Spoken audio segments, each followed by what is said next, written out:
আর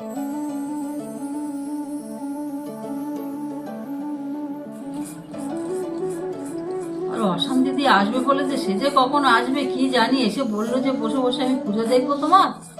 আর সংসারে যা অশান্তি, সে কখন যে কি করবে, ছেলেদের সামলাবে, চান খাওয়া করাবে, কখন যে আসবে কি জানি। বাবারে বাবা, আর সংসারে বিশাল অশান্তি, শান্তিতে থাকতেই পারে না। আসার চেষ্টা হয়তো করছে কিন্তু সুযোগ পাচ্ছে না।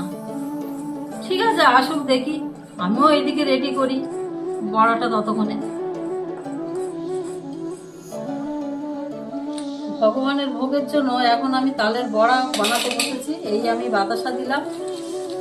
অনেকে গুড় দিয়ে করে, আবার চিনি দিয়ে করে।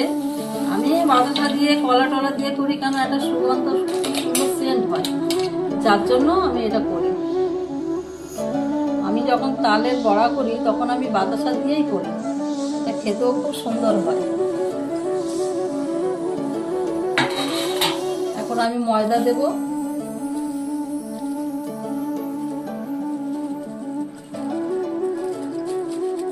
ময়দা পরিমাণ মতন দিলাম। এবার আমি কলা দেব, দিয়ে আমি বড়াটাকে বানাবো। খেতে খুব সুস্বাদু হয়। অনেকে কলা দেয় না, আবার অনেকে হয়তো দেয়, কিন্তু আমি কলা দিই। আমি কলা দিয়ে আর বাতাসা দিয়েই আমি করি। কলাটা ভালো না, এটাকে আমি বাদ দিলাম। এই আমার কলা দেওয়া শেষ হয়ে গেল। এইবার আমি তালের কাঠটা দেব। তালের কাঠটা দিয়ে মাখিয়ে এবার বড়া করা শুরু করব।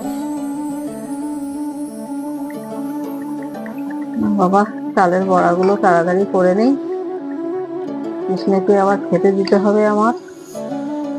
অশান্তির দিকে বললাম একটু হাতে হাতে একটু কাজটা করে দেবে, সে তো এলোই না। আর আসবেই বা কি করে?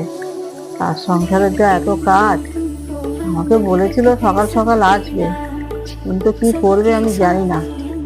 তা আমাকে তো বড়াগুলো তো আগে করতে হবে না, আরো তো অনেক কাজ রয়েছে। আমি একা একাই করে নিই, আর কি করবো।